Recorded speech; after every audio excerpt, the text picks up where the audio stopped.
Wallahi, assalamu alaikum rahmatullahi wa barakatuh. Ameen. Dua. Alhamdulillah. You didn't spread them. Wa alaikum assalam wa rahmatullahi wa barakatuh. Is I Siraj And me, Jay. Mujahed Kobbe. Welcome back, Habibis, for another Habibi Power Hour. This week we are joined by a very special guest, our first ever guest on Habibi Power Hour, bringing in the homie Neville Doyley. What's going on, Nev BB? Thank you, gentlemen. I didn't understand a word of that introduction, but I did have a Muslim roommate in college, so I do know a little bit about what's going on. Hold on, what kind of Muslim are we talking here, though? Well, he was from Africa, so I'm not sure. His name was Yahya. He was from Senegal. Oh, okay. All right. So it wasn't Muslim. like he did prayer. He did all this stuff. He did all that stuff too. So he had to rub, face towards Mecca, all that kind of stuff. He did everything. So yeah, he was a cool dude, actually. 100%. Well, that's good. Oh, and I have. Sorry, real quick. I had something. As you know, as a long time, I haven't seen my son in forever. Okay, this is my firstborn here. I haven't seen him in forever, so I had a present for him. So I had to get that right quick here. What's that say on there? Send to Jay.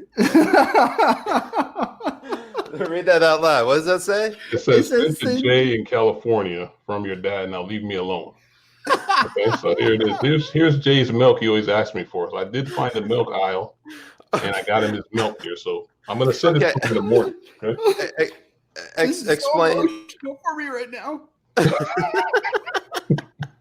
Okay, explain this with the milk. What is the milk? Okay, so I honestly don't know how this started, but we basically have a running joke where I play Jay's dad on Twitter. Okay, so you are his dad, though. Well, I mean, not really. I left him at the hospital, so I'm not really sure. I'm not really sure if I'm his dad, but I could be. But wow. So he's always bothering me about the milk. I told him I was going to get milk, but he was a little baby, so I don't even know he knows that. I guess his mom told him I was going to get milk, and I never came back. So just so you know, my mom actually watches this show. Sorry for leaving you in the hospital. Okay. Yeah, that's honestly how it happened. I think he quote tweeted me on one of my accounts. I don't even know if this was probably like 15 accounts. Yeah. 15 accounts ago. And he's like, "As your dad," or something like that. And then as he did that, I just quote tweeted, "So where's the milk?" or something. And then it just went from there. It's amazing how these things doing go. it the whole time. So I'm actually a good bit older than him, so I could technically be his dad. So. Wow. You don't look at it. You never know. I mean, we haven't seen Jay and me and Jay's dad in the same room, so you never know. Right. Eventually we'll have to get Jay's mom on here. All right, real quick. Let's get into our jihad on tap, because a lot of shit happened today. And essentially the very first thing was this NASCAR race hoax. Now, for those who are not familiar, Bubba Wallace, who is one of the only black drivers in NASCAR, he, after an entire FBI investigation into this quote unquote noose found in his garage that was reported to him, he didn't see it himself. The FBI found that it was not a targeted hate crime that had been there since October 2019. And if you look at some old YouTube footage, you can even see it as far back as October 2017. So you got some time traveling racists up in this bitch who are coming out here saying, "Oh, I'm gonna play the long game here." And let's hope they put a black guy in this one. Yeah. So one thing that's different today is that from last night, Bubba Wallace went on Don Lemon's show and basically was like, "Yeah, that's a fucking noose," and everybody knew it was a noose, and everyone's like, "But the FBI just did an investigation. What are you doing?" And then today he tweeted out a statement, and I'll just read it for you guys because I have it here in front of me, and I don't want this hard work of me actually typing his statement into my notes from his you know how when celebrities always issue apologies, they always post a screenshot of like their notes app. Like, Yeah. hey guys, I'm sorry. Like this was literally from his notes app. So this is what he said. He says, it's been an emotional few days. First off, I want to say how relieved I am that the investigation revealed that this wasn't what we feared it was. I want to thank my team, NASCAR, and the FBI for acting swiftly and treating this as a real threat. I think we'll gladly take a little embarrassment over what the alternatives could have been. Make no mistake, though some will try, this should not detract from the show of unity we had on Monday and the progress we've made as a sport to be a more welcoming environment for all. I took that as a pretty good statement, was it not? Yeah, I found it to be really, really good. And even though he went on Don Lemon and said the things that he did about people saying that it wasn't a noose and all that kind of stuff, I think the statement really showcases that he's really, changing his views on it. And he really accepts that, thankfully, it wasn't it. And that he's more relieved that it's not a hate crime than it was actually a targeted hate crime. And I think it was a pretty good statement in that standpoint. Yeah, I think what happens is, I see a lot of people jump on him for it, which he was wrong. He did admit it immediately. And like I said, it wasn't like you said, Siraj. It wasn't his. It was NASCAR brought it to him. It wasn't like he found it and started going. NASCAR found it and presented it to him. But I think what happened is, in these times now, a lot of people, a lot of Black people especially, have their backup. So it's like, anything happens, it's like they're really quick to jump right now. We're really quick to jump right now. So you have to really take your time and look at stuff. Because even I jumped on that a little bit and I said, this is terrible. And NASCAR just seems like something that would happen in NASCAR for their reputation, if you want to say it. Just seems like something that would happen there. And then good thing it didn't happen. That's good that it didn't happen. So I think we should just let him say he said his piece. We apologize. Leave the guy alone. Move on to something else, because to me, when we keep just sitting on these things and trying to bring people down because they made a mistake, I don't see how it helps the situation, how it helps anybody gain any type of unity or bring anybody together in these situations. So I think we should just he said what he said, he took his beating, took his lumps, and now it's time to move on from him and just get it over with. And thankfully, it wasn't a true something really, it wasn't Confederate flag goes and news shows up. I mean, that would have been actually, if that was a real story, that would have been horrible. So we got to be thankful it wasn't that. So I got to say, though, the whole thing with like Jamel Hill and Al Sharpton basically like tripling down after the FBI investigation, or at least doubling down. Like, it's just like, I want to put a bullet through my head, because like all they're doing is stuff like this is, if they don't have any bit of controversy, there's no oxygen. So like they're just gonna constantly beat it like a dead horse, and it just like I think beating them down is worth it. It's great for us, but like it's obviously sowing more discord and division in our society just to like continue to beat it into the discourse. Yeah, especially because they get a bunch of retweets out of it, and the people who usually really follow them aren't looking to listen to anything else. They'll see what they have to say about it, and then that's the truth. Doesn't matter what else was happening. But another thing I like to point out is that this is nothing like Smollett whatsoever. Bubba Wallace, he wasn't in on it at all. He didn't do anything. It's not a hoax on his part. It is kind of a hoax on NASCAR's part for sure, because they knew exactly what it was. But like, perhaps it's just a mistake.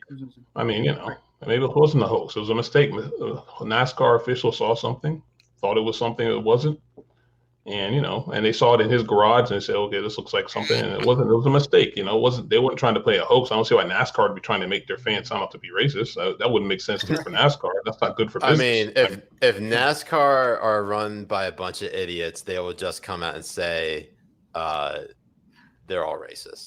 But at least they're not. At least they're not that stupid. Yeah, I mean, that would be very detrimental to the business model, if you know what I mean. So. That would have been so bad. In another story, when given the opportunity to basically clarify a statement made, House Speaker Nancy Pelosi decided to double down. And what she doubled down on was from a CBS News radio interview that she did earlier this week, in which she basically accused Senate Republicans of, quote, trying to get away with murder, actually, the murder of George Floyd. And this is all about the police reform bills, the competing police reform bills in the House and Senate. And the main distinction is a disagreement over police chokeholds.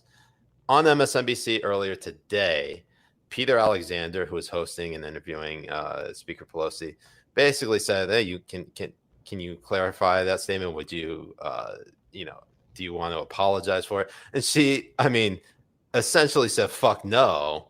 But knowing how Pelosi doesn't really curse on TV, that's how I heard it. So it was one of those things where just like, why would you continue to accuse the other side of actual murder? I'm going. I'm just my brain is scrambled, is what I'm saying. Right. And like what we were saying before here is that even though she's saying these outlandish things, Donald Trump is still the president on the other side. And he says outlandish things all the time. But the issue at hand here is how demonizing one side wants to make the other. Yeah. And to the point where they're not even human. They're actual monsters just out here trying to kill every black person, trying to kill every minority, trying to kill every person who doesn't have health insurance, trying to kill millions of people off of net neutrality and stuff. It doesn't matter what it is. They're just going to take anything out of it and say that the other side is trying to kill a whole swath of people. And the most damning part about this, I think, is that Tim Scott is the senator on the Republican side that wrote the bill trying to open this thing up. And for her to come up and say that this bill is only for Republicans so they can get rid of, get away with murder, it doesn't look good on her part, I don't think, because Tim Scott's the one who's actually bringing it up and bringing it to the floor. And they even shut it down before they could even have a debate over it or anything. So, what's happening is this, all we're having nowadays, it's like negative partisanship. So everybody just runs to their corners and says the most awful thing they can about the other side. It happens over here on the right. Now the left does it, the right does it. Just everybody that says whatever can get you the most press, and it's negative press, good press, whatever. They just say the most negative thing they can say. Because saying that Tim Scott wants to murder, black people or George Floyd or whatever is just ridiculous. It's just like, Republicans, there was a saying before where, I forgot who said it, but conservatives think liberals are ignorant, and liberals think conservatives are evil, and it's a little bit, that's how I see it. And now it's changed now. It's like both sides think the other side is evil, so everything, you hear Republicans say that, Democrats want communism. They want to come to your house and steal your guns and shoot your wife and whatever, all this kind of crazy stuff you hear. Then you hear the other side saying the same crazy stuff like you hear like from Pelosi. And I'm like, man, normal people out here just want to, pay their taxes and work. You know what I mean? and they probably don't even want to pay their taxes though. Yeah, but you have to, you know what I mean? But it's like these are you is the IRS targeting you? Blink twice if the IRS is targeting you. That was twice. That was like more than twice. I think they're targeting. Yeah, that was at least 3 times. That means the IRS is holding you hostage. They're holding me hostage. The guy's right here with the 45. They got a gun pointed to you. Like, that'd be a gun. I'm just talking really low, so he doesn't really, But it's crazy. It's like there's so many crazy statements you hear from politicians today, and then you hear Pelosi say that, and you can't really say anything as a person on the right because you have Trump on your side. Trump says something crazy like that every freaking day. So it's like, what do you say? Oh, Nancy Pelosi's bad. All they're gonna say, well, look who's the president is. And you're like, okay. I gotta say, like, this Pelosi had to clarify that she was talking about Mitch McConnell, and then Mitch McConnell's trying to get away with murder. Before that, if I think some people did their jobs right and really tried to amplify the message of Pelosi accusing Tim Scott of murder. That could have then be turned into a racist attack, and people would see that and be like, why is a white person accusing someone who's the only black Republican senator of murder? Like, that is far and away beyond the pale, just absolutely insane rhetoric. It's insane regardless, but if they actually connected the dots and saw that the author of the bill, Tim Scott, was being accused of murder, I'm sure there will be people on the Republican side who can make a pretty strong argument that Nancy Pelosi is being racist. And here's the thing. Tim Scott the media won't give Tim Scott that kind of sympathy, though. I mean, we all know that already. That's because he's a black Republican, so he wouldn't get the sympathy of that charge. Like, say, if the roles were reversed, and Mitch McConnell said that to Cory Booker, it wouldn't. Mm-hmm. It wouldn't get the same type of play. I mean, if a few people in the media would ask her if it's a racist statement, but if the roles were reversed, they would make a declarative statement against Mitch McConnell. You know what I mean? They wouldn't be. Mm-hmm. They wouldn't. But that in and of itself shows you like where our media is at. Yeah, exactly. They would not get that kind of play because of how the liberal bias is so prevalent. No, 100%. And to Neville's point is. What's his name? Manju? Is his name Manju? CNN reporter who runs around. Oh yeah, and Manu Raju. Manu Maju, whatever his name is. He went like to his. You always butcher people's names, Jay. That's my thing. But to his thing, I mean, to his credit, is that he actually asked Schumer. He only asked Schumer once. What do you think of this statement? But he said it in a way of, what do you think of Pelosi accusing all Republicans of murder, but not asking like, what do you think of Pelosi accusing Tim Scott of wanting going away from him? And another thing is also a lot of these Twitter personalities and journalist personalities, like Jake Tapper, for example, the main one is that he likes to put his own personal fucking opinion on whatever Trump tweets or anything. He's like, oh, this is not America, or blah blah blah, or any shit like this. But when it came to this, he's tweeting out the Mitch McConnell's response. So the story is not what Pelosi said. The story is what Mitch McConnell respond to Pelosi was. And it's a sick play that they do constantly over this, because the story is never what a liberal did. The story is what was the Republicans' response to what the liberal did. That's I'm sorry. I just can't. I'm sorry. I just can't stop laughing at Manju. I was going to say the Chai Boy, but I went with Manju. I'm not going to be butchering anybody's name tonight. So. Oh, my God. Oh, my God. All right. Oh, God. I completely missed all of what you said because I couldn't stop thinking about Manju.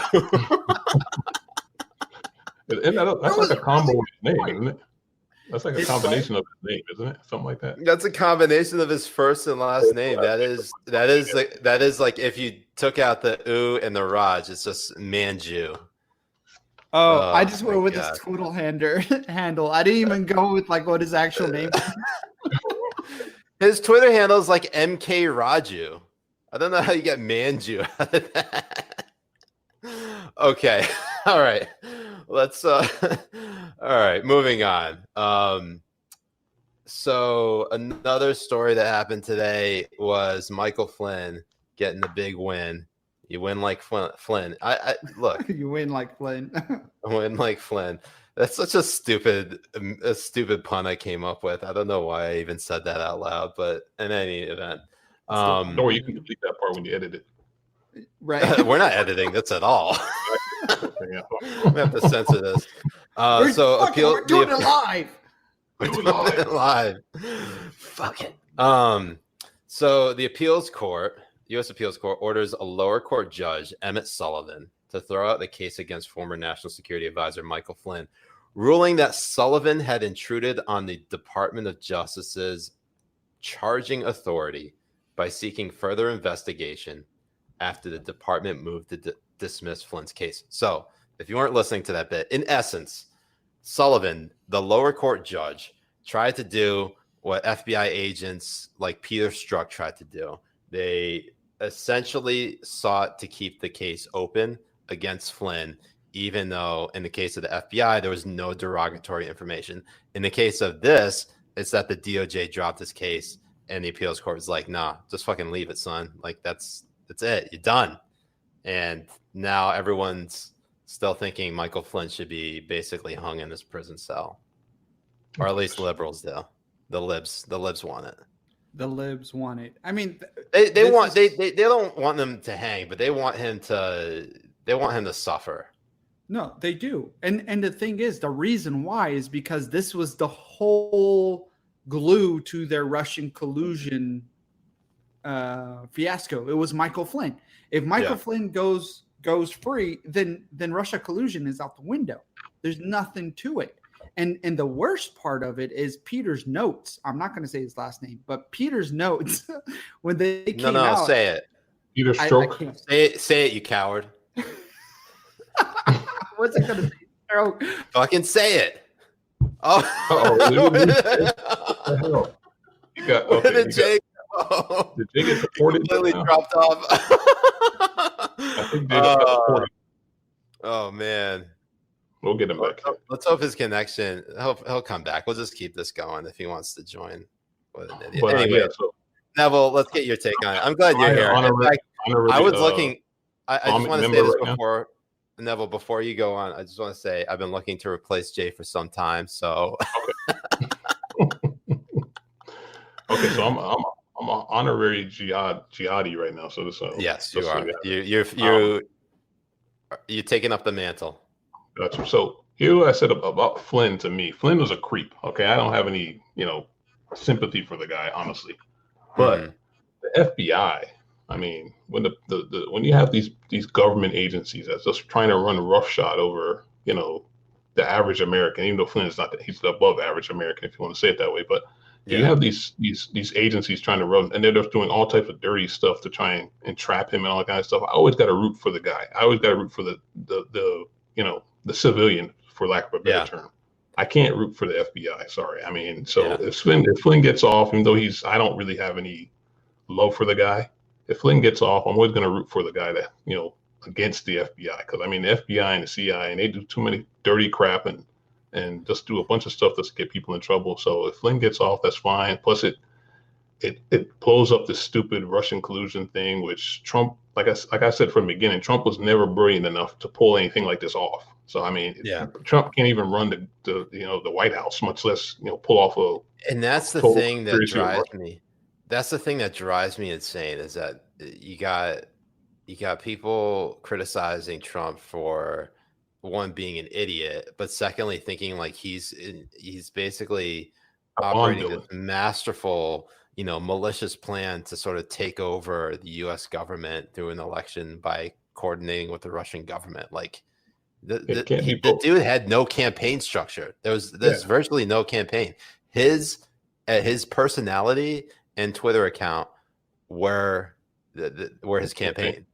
So Jay is trying to get back on, and it just occurred to me that YouTube must have found out about Jay's like 15 other Twitter accounts and decided that they were going to crack down on it, or that the feds finally got to him and he's in Gitmo. So it's probably Gitmo. He's probably in Gitmo. So let's just see. He said he's trying to get back on. That's obviously never happened before. Let me see if I'm going to try to invite him. Make sure he gets this. This is very entertaining for our live audience to see now. Yeah, our audience must love this because this has obviously never happened before. But I'm going to send this to him. Maybe it's my fault. Oh, whoa. Are you going to? Whoa, that's racist, man. Don't say that. Obviously. Don't say that. Anyways, let's go to some comments while we wait for his ass, and see what we got going on. Scrolling through here. Interestingly enough, so where is it? There was one comment I had my eye on, and now I can't find it because it's now too old. Hold up. One thing that I realized in the last week is that I actually have simps. You know what a simp is? I'm gonna be totally honest. I do not know what that is. God, you're so It fucking could be old. that I'm a Gen Xer and we don't say stuff like that, but Oh, that's right. You are a Gen Xer. Yes. So I got a bunch of greatest generation, or the second greatest generation after the greatest generation. So, and which is the greatest generation then? The greatest generation, the one that won World War II, I guess. But after I them, I thought you were gonna say boomers. No, boomers stink. Yeah. So here we go. Max Dunat. He's one of the simp BBs. Essentially, a simp is. Oh, what is the best way? I don't even know what a simp is. I just know that I just know them as stands, like in the Eminem song Stan. Yeah. Let's look it up. Simp is a silly or foolish person. Okay. That's not no. So that can't be it. No, let's look up the Urban Dictionary version. So, a simp, according to Urban Dictionary, is someone who will say anything to please someone. Particularly a girl, in the hopes that they will be in good favor with that person. Okay, so yeah, I got sounds simps. like politics right now. Sounds like people that say whatever is on their side. Yeah, so that's been a weird aspect in all of this. LB coming through saying Jay has been charged with aggressive booty licking. I seriously don't know what happened to him. Are we gonna do the whole show without? I guess so. Oh man, we'll just keep it going. I sent him another link and hoping he gets on. Oh man, what is going on here? Anyways, let's get to some more comments from the Habibis. The embassy verification unit was on it. I'm trying to remember. Oh, they're gonna demonetize him. For sure. Like he's the Federalist. He's the comments section of the Federalist, let's be honest. I saw somebody ask what I was drinking, so I'm just drinking water, so you can say. Yeah. I have Diet Mountain Dew, like a little bitch. Water is good for your body. Gotta get those nutrients in. Actually, interestingly enough, since Jay has gone, our viewership has actually never been higher. Oh my god. Janice says Bruce's mom got to him. I can believe. Let's see. All right. I feel bad moving on without Jay. But I feel like we kind of have to, because we can't only hear from the Habibis without basically giving you that content in return.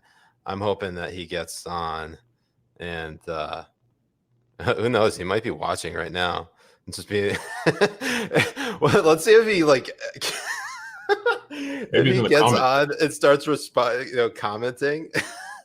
Here he's back. Dude, what the fuck happened? Pay your internet bill, Jay. Can you hear? Oh, you're not even. Your mic's not connected. Jay, you're killing me, man. I can't hear anything you're saying. He's no son of mine. Neville, you got to take the belt off, man. You got to beat his ass for screwing up. I'm gonna have to, and I'm gonna have to fly to California and put a whipping on him, because this is just Jay, this is abysmal, man. Oh, and now he's gone. Okay. All right. Well, let's just I'm sure he'll come back in a second. Let's just, keep it going. I'm sorry, Habibis. This is we'll probably extend the Habibi Power Hour a little bit, since Jay obviously is being a piece of shit. And also gives us more time to chat. So Neville, for people who don't know about you, tell us a little bit about yourself. What sort of led you on this journey to sort of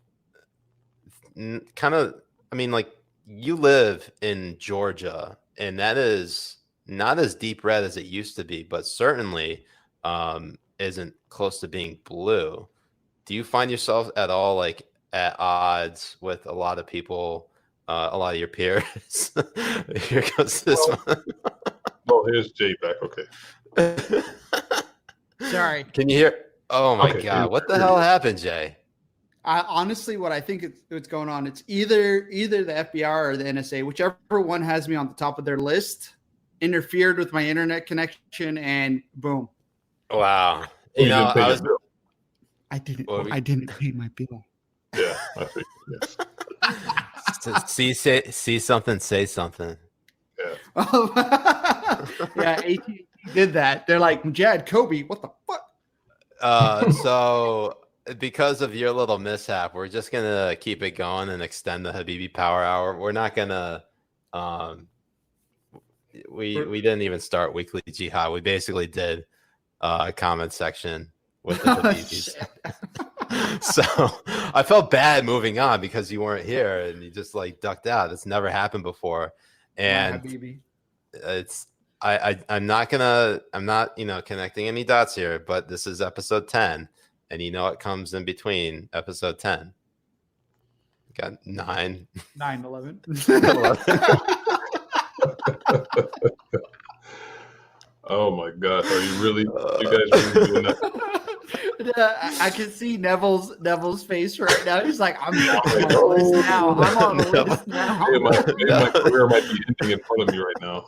My job's gonna call me in the morning and be like, "Don't come to work today." We were discussing before this how like, because as Neville as a black man, there's no way for him to get canceled. This might be the only way he gets canceled. Might be canceled if I start messing around 9/11. Yes, that might be the one thing. Yeah, that can't happen. Okay. By the way, Jay, since you left, our viewership was much higher than it is right now. Yeah. You piece of shit. Get the fuck out of here. All right, let's. Oh shit. Oh my God. Before we move on to weekly jihad, we actually have one more story, and that was this Israeli car attack that happened today at a checkpoint. And Jay, I think you probably know a little bit more about this story, but this Palestinian by the name of Ahmed Erekat ran his car into a checkpoint, and then fill in the rest. What exactly happened here? Well, people like man, her last name is at a blank with me right now, but Nor something. Nora I forget her last name. Erekat. Erekat, yeah. She Nora Erekat. She's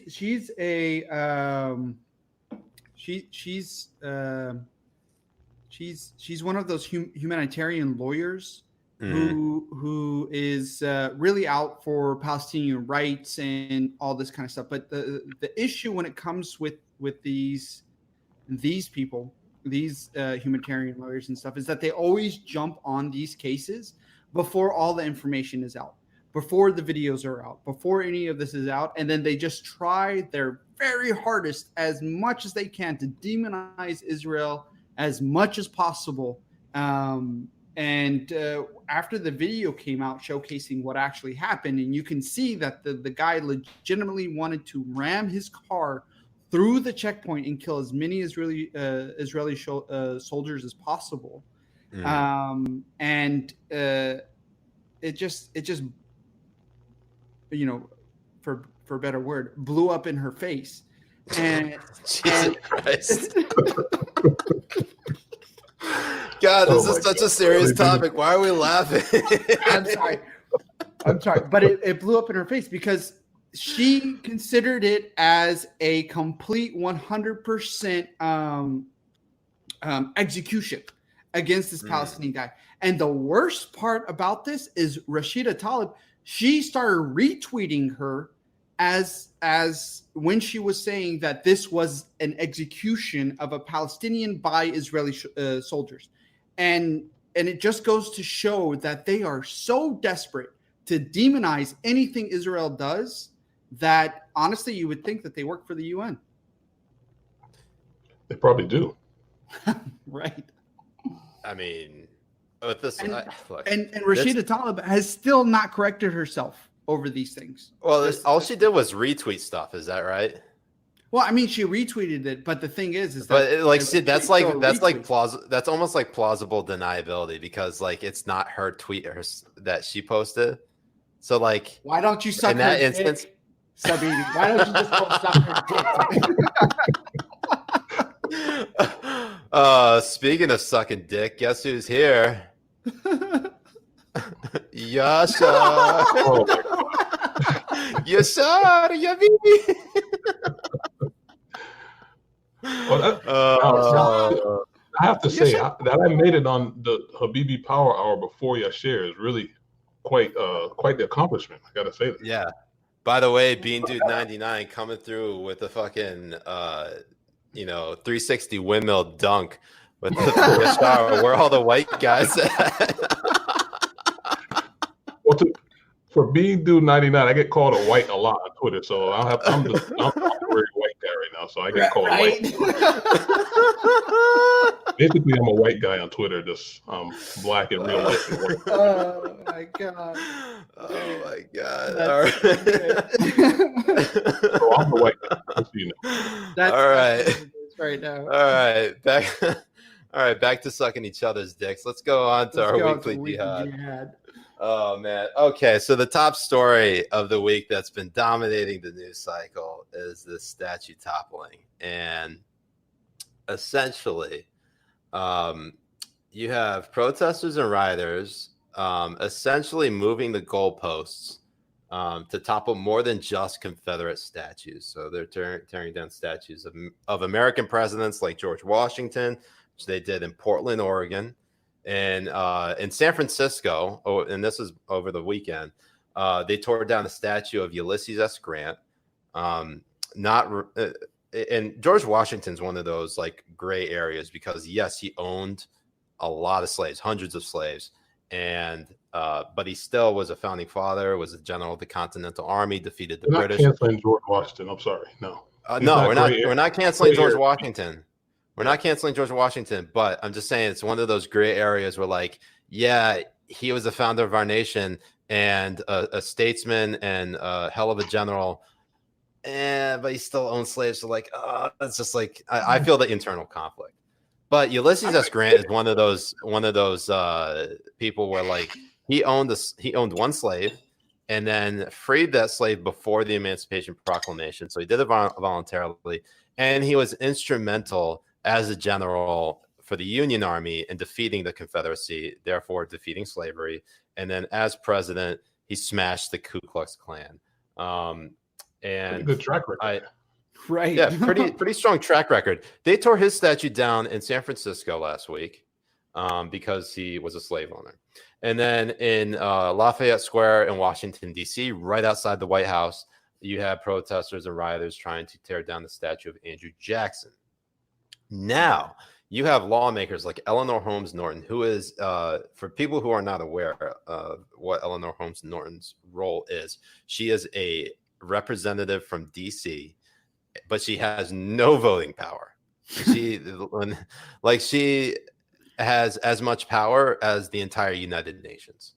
And essentially, she's introducing legislation to remove the Lincoln Emancipation statue in Lincoln Park.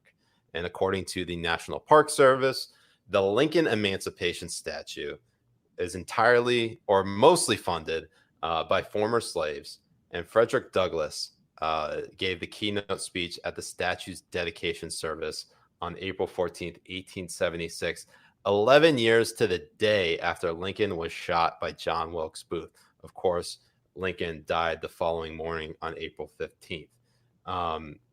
And then you have Sean King's dumbass out here basically saying we got to remove all statues of white Jesus because of the oppression that happened under him. I mean, when do you think the line will be drawn? I'll let Jay go for it. Go ahead, Jay.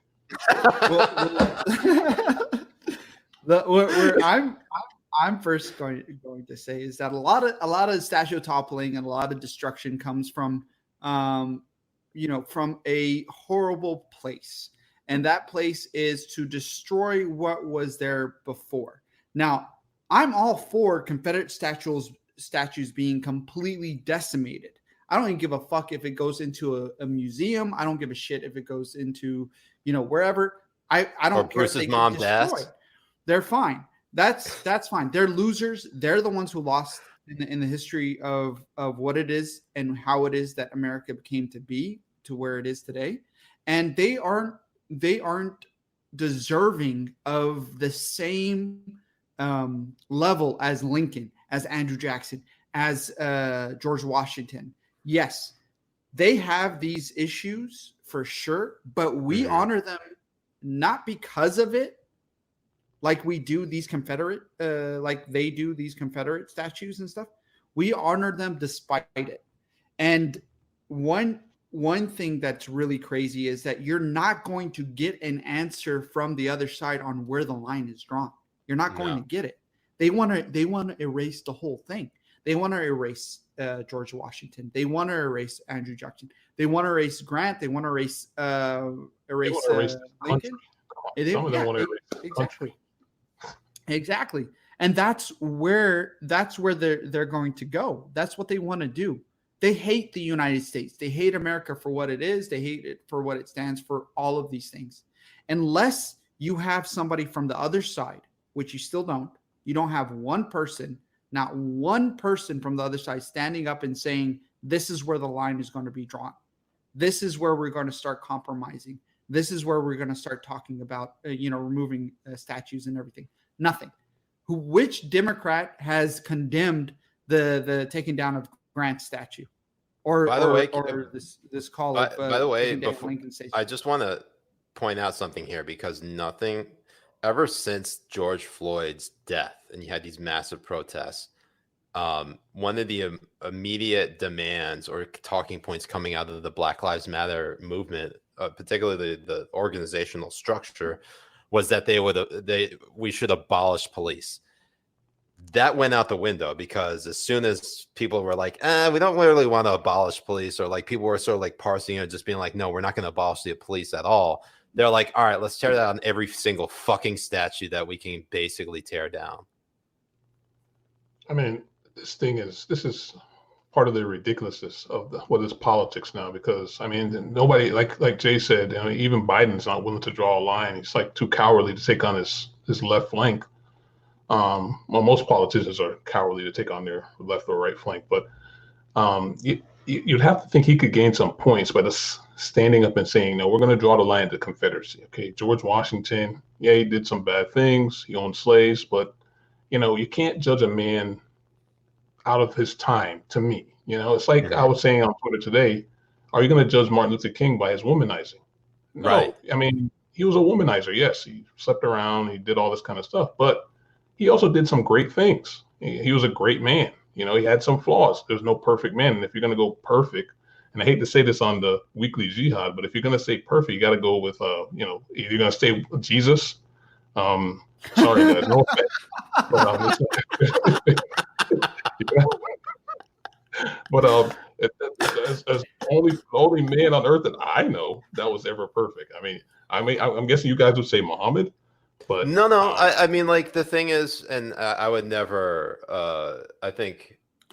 obviously, blaspheme any of God's messengers. And exactly. In terms of like the ideal, the perfect man that everyone should try to follow, Muslim, I think my mom made a really strong argument about how Jesus is the perfect man to, follow, to try to live your life. And Muhammad, in some ways, is more of like the perfect like lawgiver. He was even honored by the U.S. Supreme Court, and in fact, the Sean King brought up not Sean King, some lady whose last name is King. I'm trying to remember. She started jumping on Sean King about the Prophet Muhammad statues and how many death threats he would get if there were any, if he started suggesting tearing down the Prophet Muhammad statues, and was like, what the fuck are you talking about? Yeah, I think we need to draw the line at the Confederacy. To me, Confederacy, I don't want to erase the history of the country, because the Confederacy happened. Okay, so you don't erase it. Right. I think it's great you put it in a museum to me, the statues honestly don't bother me personally. You know, we have Stone Mountain here in Georgia where they have a big Confederate, thing up on carved into the mountain, which doesn't bother me. I've been to Stone Mountain many times. I've seen it. It doesn't bother me. But if tell us how you really feel, Neville. Yeah, if it bothers people, I can understand, and you can put them in museums, okay? Because you don't want to erase it. People need to learn that when 30 years from now, 40 years, 50 years from now, kids need to know what happened. Not you're just going to erase it and say, well, this never happened in history. And there's no, you're erasing Stonewall Jackson and all these, and Robert E. Lee and all these people and Jefferson Davis. You don't want to erase them from the history books. You don't want to erase them from what they did. But you do want to make sure that it's put in context, and you can do that in the museum, put all them in the museum. Maybe we can build a Confederate museum in Washington, whatever, and just have it there. So give that shit to Florida. Whatever. keep that shit away from me. Put that shit in Florida, in like the Everglades. Okay. Nobody want to go to that. Wherever you want to put it, I'm just saying we should have, they can have a museum, but I don't think we should go around just, taking down everything, and especially after, if you can't tell the difference between Abraham Lincoln and Jefferson Davis, then you're not worthy of being in any type of intelligent discussion. So, yeah, I mean, like the thing is, we're having all of these weird ass discussions about statues, and I can't. This always comes to my mind because Nicole Hannah-Jones from New York Times just comes out with like the most outlandish shit. And I just don't understand, because she's obviously the founder of the 1619 Project, a fundamentally flawed project in which she tried to argue that the only reason the American Revolution was fought was to preserve the institution of slavery, which is, if you think on its face, is just absolutely fucking bonkers. And then she got basically the dumbest thing ever. And she had to issue a correction after so many calls from historians were like, yeah, you got this wrong. And then she got a fucking Pulitzer out of it. How does that happen? And everybody's taking her word as like essentially that, when she's like basically giving justification for the Grant statue being torn down, being like, oh, I don't approve of the Grant statue coming down, but like I can understand X, Y, and Z. Like, why are you giving us that giant butt right there? I know. I'm sorry. Apologies to Jay. I said butt. I know you probably wanted to eat it.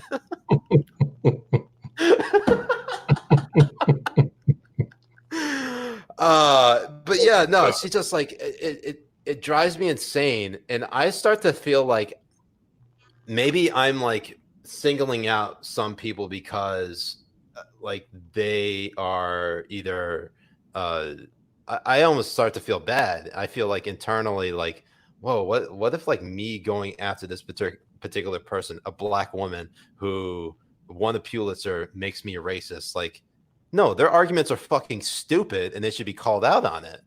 But like that's the type of environment we live in, where like I now have to think twice about who I go after, because if someone really wants to, they could try to cancel me for simply, criticizing a person based on their race or their gender. And it's just like, what the fuck? Just send any attacks you want to make on her, to send them to me, and I'll make them on your behalf. I send a lot of my stuff over to Jay. Not as much anymore, because I've tried to tame down and reset, try to meditate a little bit so I'm not as angry. But like when I really need to get some shit off my chest, I can trust Jay to send that shit out. But I appreciate it, Neville. I'm gonna think of you next time. Especially when you're going after like Nicole Hannah-Jones, who's a bona fide fool in my opinion. But well, she already blocked me because I put her on the list. So of course. Yeah. Jamila Hill hasn't though. But that's worrisome to me that that like Pulitzer and stuff like that are giving these people legitimacy. That's the problem. I mean, once she says that she's a Pulitzer winner for these essays and for this project, then people are going to think it's actually a legitimate project that you're not going to be able to criticize because it's won this prestigious award, and it's true. 20 years from now, she's still a Pulitzer winner, and nobody remembers what she wrote. I know, and that's the problem. Is like all that context is gone, and people will be like, "Oh, she won the Pulitzer." Like that's So she's like, her work should be higher above the rest. Like, yeah, they also gave Paul Krugman a fucking Nobel prize in economics, and he completely missed the boat.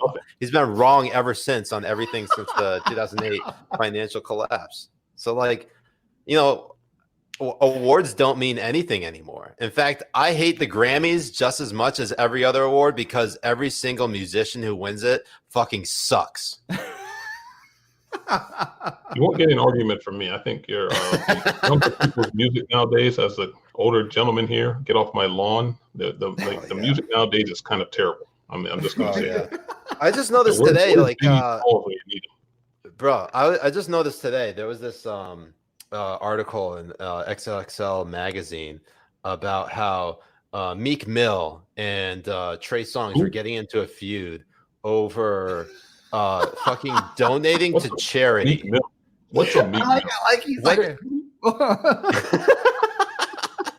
Yo, like 25 years ago, you'd have rappers basically being like, I'm gonna fucking kill you and everybody you know, and put that on a song, and it'd be hot, everybody be bopping their heads. And like the rap, his rival will respond, be like, not if I kill you first. And like today, everybody's just so soft. I can't stand it. Where's NWA when you need them? Oh god. We need to get your belt. I'm gonna take off my belt. NWA, Ice Cube is yeah, well, that's true. He's about to get canceled. Ice Cube went off the fucking rails. Oh he's about to get probably. He got #1 on the list, not this past week, but the week before, and he absolutely deserved it. 100%. Oh man.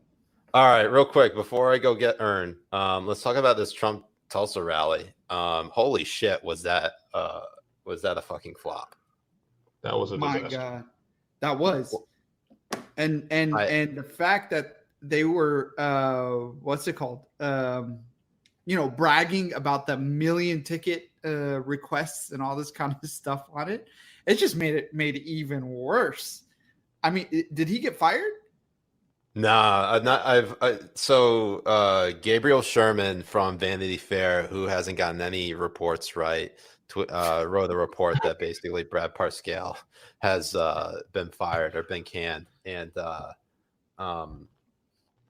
he still hasn't been fired, at least officially. So, wow, that would be. I mean, Trump would do something like that, but that guy helped him win the election last time. So why would he fire him now? I mean, I guess Parscale didn't really have much to do to help Trump win the election. It was pretty much all Steve. It was pretty much all Steve Bannon. Steve Bannon, in the midst of Trump's Access Hollywood tape, Steve Bannon was like, "You need to focus on two things: draining the swamp and hitting Hillary for being a part of the establishment or being part of that swamp." Well, the build the wall had been part of his thing, but he changed the strategy to focus on how Hillary is part of the establishment and won't get anything done, and essentially focused on like national sovereignty, which is like the bread and butter of the national populist movement and ideology, and that's what ended up getting him the election. And I also think it's just because of Hillary's unlikability. I mean, she beat the worst presidential candidate in the history of America. Basically. Yeah, I mean, she is the worst presidential candidate in the history of the country, and that's saying a lot considering that she ran against the second worst presidential candidate in the history of the country. So right. I mean, it was Trump. I mean, Trump originally was the worst candidate, but Trump won and Hillary didn't. Therefore, they switched. Yeah, they switched roles. Yeah, so, I mean, I'm looking at that rally thing, and that's a sign for his, how inspired his fans are coming up. He's going to be in trouble in November. I mean, obviously, he has time to turn it around. And this is what his campaign's doing on the other side is they're focusing on like views. They had like 10 million people watching his rally. That doesn't matter. I don't know if it matters at all, but I also don't I know mean, if it matters. What? What I was going to say is that they can flip it as a coronavirus thing and say that they got 10 million views, because Biden barely gets 7,000 views on his live videos that he does, and he hasn't done shit. I'm Biden amazed. hasn't done shit, and he's I'm not going to amazed. do shit. They're not going to let him go out to do anything except interviews. He's not going to. Biden can sit in that basement from now to November. debates?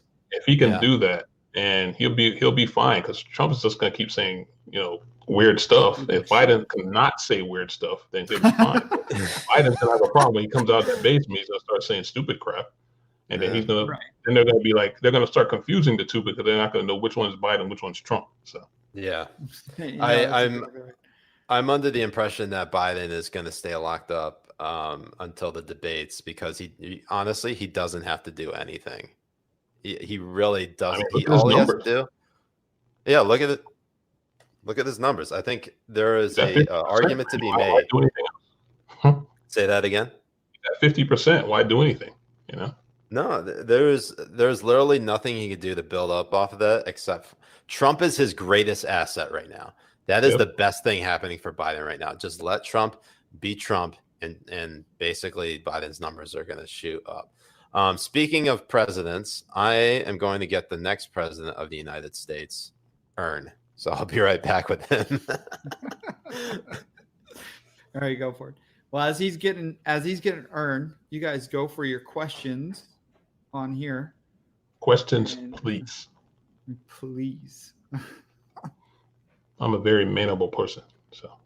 Right. My parents raised me right. I didn't raise Jay right, but because I left him in the hospital. But other than that, my parents did raise me right. They didn't leave me in the hospital. So. Right. My mom raised me right. I mean, that's fine. Thank you. Thank you, Ms. Jay. Sorry about that. Somebody's asking you to take your shirt off, Jay. I know, and that's not going to happen right now. I know it seems like I've been drinking a lot, but really I've been holding myself back. Okay, so it said, have I met Siraj or Jay in person? I have not. No. I almost met Jay at the hospital, but but he ran the fuck out before that happened. Okay, so here's Earn. Well, Trump and Biden debate. Honestly, I know I'm going to say that they're going to come up with excuses to push it as far back as possible for Biden. I honestly do. I honestly think he's going to try and push it as far back as possible. Somebody wants to know what I do. I am working in the healthcare industry, management, like administration, healthcare stuff. Do you do another podcast? Myself and Rob are working on one now, because we were doing one with Oliver Willis and we stopped doing that one. So we're working on one to do with me and Rob, and then we'll have people on every week with us, like different people. So we're working on it. Yes. No, as soon as one of us gets the tech stuff down, we'll be good to go. But we're both old and dumb, so we're working. Now, I went on one of those episodes with you, Rob, and Oliver. Actually, you went on Oliver and Rob. I was not. I was like in Cancun or something that week or something. I forgot where I was, but yeah. Right. Well, thanks for rubbing that in my face, Dad. Yes. Sorry. The first time that we were able to talk on the phone. My wife makes me take her to exotic locations sometimes, so I got to have to listen. No, what I found funny about that is how more centered Oliver was compared to what he is on Twitter. Same thing with Rob. And I think the same thing with me as well. Like when you see me on here compared to what I am on Twitter. And the thing is, like, I know the people who follow me and who know me know who I am on Twitter. So it's like, it's not a disconnect for them. But I think it's a little bit disconnected. You said that Twitter brings out the worst in most people. It brings out the worst in people. So I try not to play to that. I think it brings out the best in Jay. Let's be honest. Well, that's true. This opposite for Jay brings out the best. Right. For me, it brings out a weird side of me. I wouldn't say it's the best or the worst. It's just somewhere like in the middle, or an area that I haven't really tapped into that I'm trying to figure out a way to bring out more. Because I don't know. I think the stuff I put out on Twitter is good, and I'm just trying to figure out a way to replicate that in real life. And that's where I think, like, I don't have a personality outside of Twitter. That's not 100% true. I mean, I've met you and hung out with you and stuff. Yeah, but I think of myself as kind of a dry person, so there's that. I still haven't met one. Bitch. I haven't met one. I've been on Twitter for, I guess, since 2012, I guess, something like that. I've never met one person off of Twitter. Not one. Of all. Not a single person. Well, you just need to go to DC. When I went to DC, I've been in DC like 3 times since 2012. I just, I haven't met anybody. So I didn't announce I was going or anything. Neville, next time you're in town, come see me, all right? Yeah, Neville, seriously. Neville, next time you're in town, come see me. We'll hang out. Yeah, I got to go back there because we went last time we went. I went to my daughter was doing an internship there with one of our congressmen here in Georgia, and I went to the African American Museum and I missed like the whole bottom part of the museum because I didn't know. I was too stupid to check the bottom part. I just looked at the top above the ground, and we didn't go underground in the other part. So now I got to go back to see the rest of it. I was like, oh my gosh, that was terrible.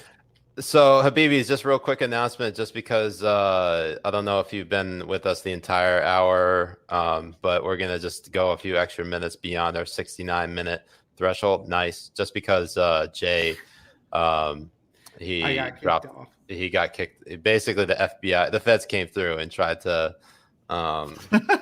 cancel him. I have not met Rob, by the way. I see somebody questioned that.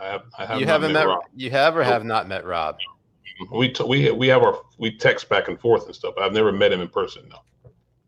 All right. Well, now that it's a race to meet Neville first, who's going to do it?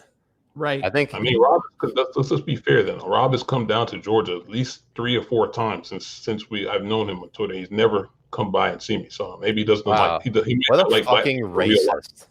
Yeah, he might not like black people in real life. He might only like black people on Twitter. So I'm just right. Oh my God. Oh man. So real quick, the coronavirus is now back on the rise because apparently everybody decided to shit the bed, and now you're seeing cases, hospitalizations, and deaths all going up in a number of states. One of those states, Trump just visited, Arizona, and essentially held a Students for Trump event where he talked about Kung Flu, which, by the way, he's trolling at this point. Like, he's got to be. Absolutely. Like, he just doesn't give a shit. Right. That's what I think about it too. But I think honestly, he's shooting himself in the foot. He should keep it at Chinese virus, not give a shit about Kung Flu and stuff, and keep it there because there was that reporter. Weijia, her name was Weijia Jiang. Weijia Jiang. Look, as an Asian, it's Weijia Jiang. As a person who loves Asians and stuff, she's pretty fucking hot. I'm just gonna say this right now. I think she's pretty, and but I also think she's a fucking liar. And the problem is that with him saying Kung Flu is that it's given these people legitimacy on past accusations. And people left and right were dodoubting her account. Oh, of course. And either it was McAnal or it was the other blonde chick that came out and said and challenged her and saying like, look, it's wrong to say Kung Flu. Who said it? Bring it to me. All this kind of stuff. And then he just fucking blurts it out. So that's the thing with him. He's a fucking idiot. That's the thing with him. I don't know what else to say about it. The problem here with this with the coronavirus thing is that, I mean, if you look at the numbers, I mean, the European Union is like, their numbers are like gone all the way down to like, they're back to like, normal, and we're still way up sky high. We suck, man. I mean, we're not doing, we're terrible. I mean, America's not supposed to suck. I mean, America's great. We're not supposed to suck. Okay, it's supposed to be make America great again. And make America coronavirus never ending is what's going on, because like nothing's happening here. We just keep going. We're just getting more. It just went from New York to Florida to Texas to California. It's just all over the place, and we're not getting anything done. So, I mean, if Trump thinks he's going to win the re-election, and the coronavirus is still going to be going like that's because in the fall it's just going to get worse. I mean, I would think when people go back indoors and it's cold, it starts getting colder and people start going back indoors and staying inside all the time. I mean, by the time we get to November, I mean, we could have, if we're still at like 30,000 cases a day by November, I mean, he could forget about it. I mean, this is going to be like Reagan '84. I mean, there's a part of me that's thinking that there are some people on the other side, and this is the tinfoil hat part of me that's saying there are some people who actually think the chaos is good because it helps Democrats and their chances of winning election. So like coronavirus, the social unrest, basically everything that's going wrong in the country is good for Biden, is good for Democrats in the House and Senate, and they're hoping that they can capitalize on it. And that's just politics. I mean, that's just the way politics work, is that you never let a crisis go to waste. And Democrats are making sure that they won't let this crisis go to waste. And honestly, it makes a better case for why Ern should be president. So, I mean, it's I don't know. It's just there's, I mean, if you look at what's going on with the country, especially how far to the left the Democrats have moved. I mean, you got, like I said, with the statue stuff, and New York Times is canceling people that write. A senator writes a story in the Times, and he gets fired, and the editor gets fired because the story was whatever. And you see all this stuff going on, and you're like, Trump could be taking They said that the story was legitimately going to get NYT journalists killed. That's the thing. You see all this stuff, and you're like, how come Trump can't take advantage of this stuff? I mean, right? Why is he? I mean, he should have got a bounce from the coronavirus. He should have got, all the leaders of the world got bounces. I mean, Cuomo did a crap job, and he still got a bounce. But then you have like Ron DeSantis and Brian Kemp all getting like shafted with their polling numbers. But even theirs is not as bad as Trump's, though. I mean, they're not. That's true. But that just shows you like how, again, as we were talking earlier, where the media's biases are. No, exactly. And because the thing is, you will have CNN bring on. And they did this, I think, today or yesterday. They brought on that woman that worked in the health. Seema Verma. I forget Deborah her name. Birx. I don't think it's the one who was stating that Florida is lying. I know who you're talking about. They changed the thing on the. I don't know her name, but you're talking about, yeah. Yeah, exactly. The Karen. Yes, CNN brought her on and tried to legitimize her, and so they can shit on DeSantis, while they will have Andrew Cuomo and his brother Chris Cuomo get on his fucking knees, unzip Andrew's pants, and suck his fucking dick on national television, giving him a fucking pass on the shit that happened. I mean, New York was probably the worst epicenter when this thing started. Absolutely. And they allowed people to go from California to Florida to wherever, and New York basically infected everybody, and not only infected the whole nation, they also killed a bunch of grandmothers in nursing homes in the process. And the best CNN can do is have us watch brother incest sucking his fucking dick. That's the best that they can do. Jay, it ranges me. Like I get fucking pissed off at this because first of all, in your face, and then you have Maggie from the fucking NYT saying that the media is holding Cuomo accountable when she only had like 2 fucking tweets about it, and you have this shit continuously happening, and fucking. Also, it's bullshit.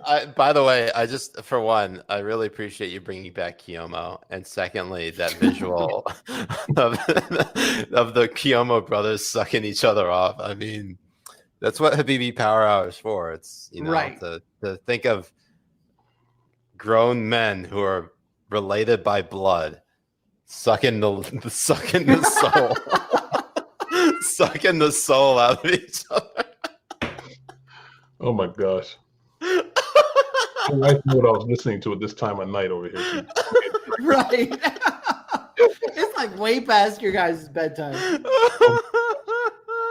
Oh my gosh. Ernie is so disturbed right now. I gotta ask you, what do you have on your hands that he is so interested in? Because do you like make barbecue chicken or something? I mean, no, man, it's just it's just the natural curry scent that emanates from my pores. Gotcha. Natural curry. That's what it is. Oh God. All right, real quick. So another thing that's just made this all the more crazy is that Trump was calling for coronavirus testing to be slowed down. And then basically his aides gave him an out saying, oh, no, he was just joking. And then Trump was like, no, I don't kid. Like, what? Come on. Why are you making this the hill to die on? Like, it's just it. I want to put my head through this. I was saying this to Rob the other day. I was like, if Trump was not trying to get reelected, what else would you be doing differently? Right. I mean, so like true. Oh my God, that's so true. You know, I don't know. It's like he just says all the wrong things, and I know people love him. I get it. You know, they want to blow up the establishment. No more Bushes and Rubios and all these guys. But man, I don't know, man. I hope what I'm thinking in November, what's happened doesn't happen. But boy, at least I hope we keep the Senate at least, because boy, I don't know, man. It's not looking good right now. Dude, if Democrats take over the Senate, man, that's it, man. Not that I'm not a Republican, but just having Cocaine Mitch at the helm. Yes, much prefer I don't know Cocaine why. Schumer. Like, as evil as a politician as he is, there's just something so reassuring about his maliciousness and his just the evilness that emanates from him. I don't know what I don't know what it is, but it's just like I just love it. You just do, right? No, I think the one thing about him is like what he gives a shit about is the judiciary, and he's keeping it as real as possible. But if the Dems are not going to make the same mistake they did when Obama was president for his first term, in his first term, they controlled everything after Bush. Yeah. They really did. And they did jack shit in comparison to all the issues they're talking about now. Every one of the issues they're talking about now, they had control over just like 4 years ago or 6 years ago. They had the ability to do all these things, but they didn't. They didn't do any of it. So they're going to learn from it. And it goes on. Yeah, exactly. I think they'll learn from it. They're going to be just passing everything. Trust me. Exactly. And it's just going to go through. It doesn't matter who judges whatever. It doesn't give a shit because that's why I hope we can keep the Senate. Yeah. I mean, if Congress and the Senate change the laws, then the Supreme Court have to follow what the changes are. Like that's the whole thing. They think like a lot of journalists think that Mitch McConnell is just packing the courts and all this kind of bullshit and all this kind of stuff. They don't understand how it all works, how laws are actually made and written, all this kind of stuff. They think that the Supreme Court actually produces laws and makes laws and all this kind of stuff. They just rule over what is already written. Yeah. And if the Dems win and take control of Congress and take control of the Senate, I think we're going to see a lot different than what we saw when Obama was first president. That's a lot more stuff, and I see somebody's asking who am I going to vote for. Yeah, I'm gonna pull up some Habibi questions. We're gonna skip the last segment and just take some Habibi questions. So Habibi Gun asks, Neville, who are you going to vote for? I was not earlier sure question yet because I know who I'm not going to vote for. I won't be voting for Joe Biden. And I won't be voting for Donald Trump. So I don't know who I'm going to vote for. Honestly, I might not be. I might just leave the line. Oh, can I vote for? I'll vote for. Yeah, write them in. There you go. But down the line, what are you going to vote for? Say it now. Say down the list. What are you going to vote for? Oh, I usually vote for Republican.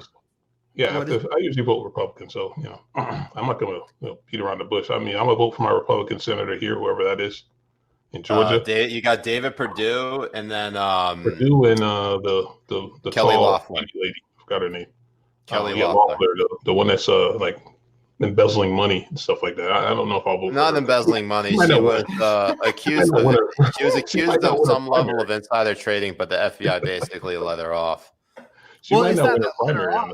I mean, it was in a blind trust. She had no control over it. Yeah, she didn't have any control over it. So, and now Richard Burr, the North Carolina senator, who's actually not up for re-election and is retiring in 2022.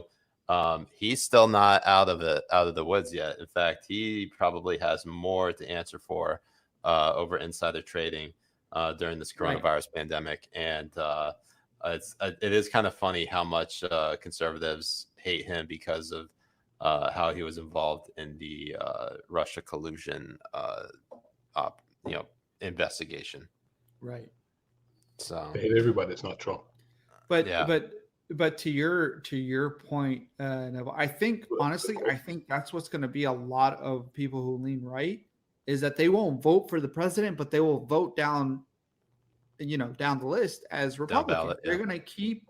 They're not going to be these Rick Wilsons. They're not going to be these Tom, bitch tits and shit like that that go on Twitter and just say, "Oh, just so people could, learn their lesson, you have to vote for like legitimate fucking socialists and shit." I don't think they buy that shit at all. Yeah. And I think the majority of the people, the right-leaning people, are going to be like Neville. I know I'm going to do the same thing. I'm going to vote for my left nut, and then I'm going to vote Republican. No, you got to vote for your left nut for president and your right nut for vice president. That's how it works, bro. That's how it works, baby. And then your shaft for Secretary of State. All right, question. And your pubes will fill the rest of the cabinet. All right, question from Will Long. Neville, do you think Trumpism per se is a temporary blip for the GOP, or is it here to stay for a while? I lean towards here to stay for a while. I really think that we've changed now. I guess, Trumpism, or whatever Trumpism is, it's definitely not Reaganism. So it's going to take somebody to come along that's really a great persuader to move people back from Trumpism. Because Trumpism to me is basically smaller Democrats, I guess, if you want to call it that. There's no really conservatism in it, except for maybe if you want to call tax cut alone conservatism and Republican judges, I guess. But all the rest of the stuff is basically, little d Democrat stuff. So it's to me that's what it is. But I don't think it's going to go away for a while. I think guys like Hawley, like Senator Hawley and Senator Cotton, and those guys are going to be, once Trump if he loses this year, or if he loses and he's gone in 24, I think there was going to be like more of the guys that are going to be more the head of the party. I think not that I don't like either one of those guys, but I really believe they'll be more of the head of the party than guys like maybe even a Ted Cruz or Marco Rubio, who are more like Reagan type conservatives. Because to be honest with you, the Reagan conservatism the last few years has failed. The guys running it have failed. Reagan didn't fail, but the guys that's been trying to do it the last few years have failed. So maybe it's time for some to try something new. So we'll see what happens. And all right, I got a question. Go ahead.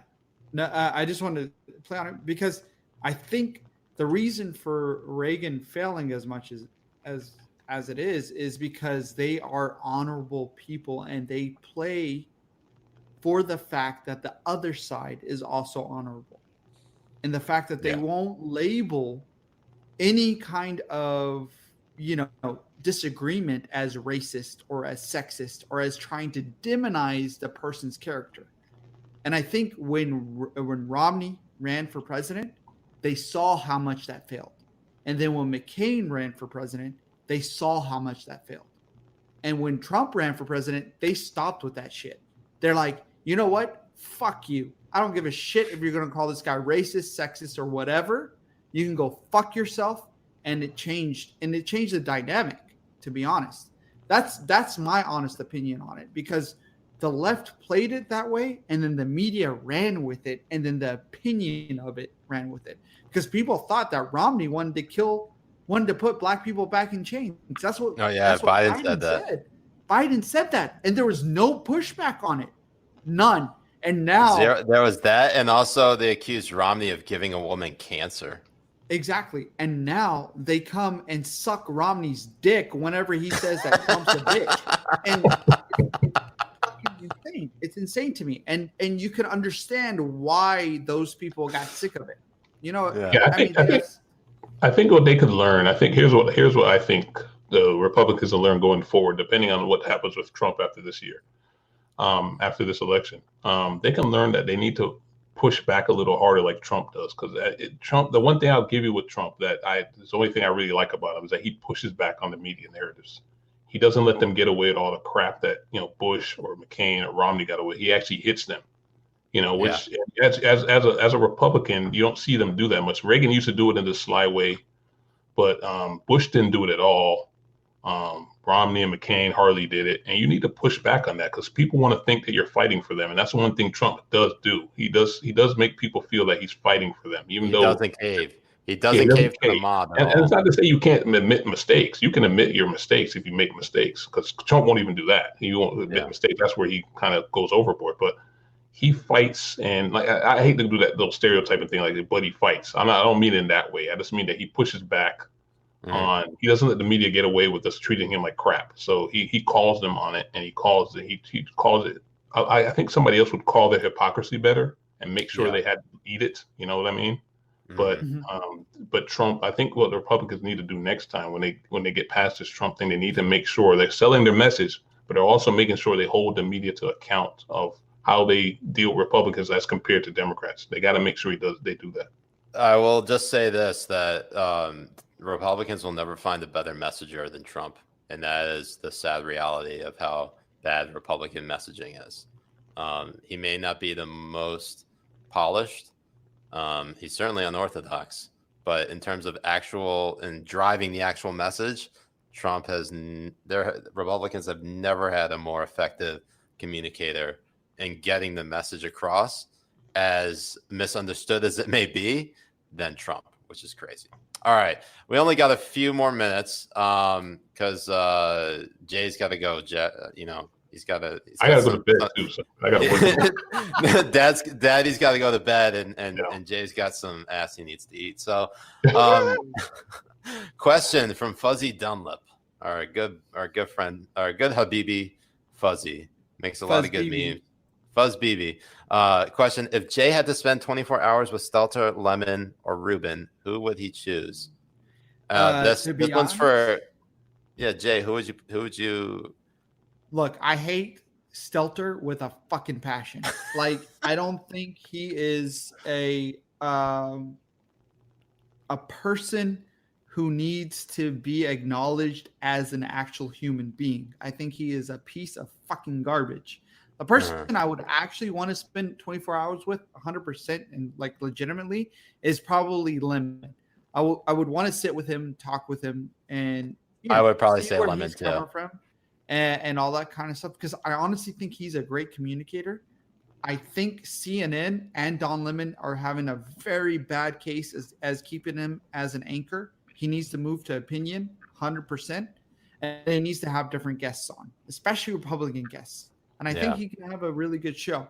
Ruben is also a piece of shit. She's a grifter, 100%, 100% grifter. You can go back to 2000. She is probably more insufferable than Brian Stelter. Right. She's exactly like Rick Wilson and Tom Nicholson, bitch tits. That's what I call it. I call every person involved with the fucking Lincoln project a bitch tit. Because you can go back not even 2 years ago and showcase like Rick Wilson saying that Biden is out of his mind and all this kind of bullshit. And it just all of a sudden he's a great candidate for president. Right. And now they're going to vote for him and stuff. And it just showcases that they're here for your money, and that's it. Real quick, just want to make a clarification. Billy Finn says, I think you're wrong, Siraj. Reagan was a way better communicator than Trump. I'm not saying that Trump is a better communicator than Reagan. I'm saying right now, of people who are alive and currently in the Republican Party, Trump is the best communicator that they have. I'm going to give the final question I just had it here, to Polio. Polio asks, if Biden is elected, do you believe that the tone of the left will become less extreme than it is now? That the pendulum will swing back from the insane place that it is now? Neville, what do you think? No, I don't think so. I think once Biden's in there, the right will just go crazy like they were with Obama, and they'll say he was born in Kenya or something like that. I mean, that's what's going to happen. Let's say Biden was born in Kenya. Yeah, that's what's going to happen. I mean, I don't see how we get back from this type of, not anytime soon anyway. I think we're going to need some type of galvanizing events. Not to say you want another like 9/11 type event. You don't want that, honestly. But you need something to galvanize the American people to get them back to a point where they start thinking of each other as fellow Americans again, and not just as political rivals that, if we disagree, I hate you. I don't like that. I'm not that type of person. I disagree with the liberals on a lot of stuff, but I don't hate them. And I think that's what we need to get back to, that type of thing. I think right now we have a section where it feels like if you disagree with somebody on any type of topics, you have to hate them also. And I don't know how we get back to that. And I don't think that changes with Biden winning. I really don't. I hope it does, but I don't think it does. I'd say it gets worse if Trump gets reelected, though.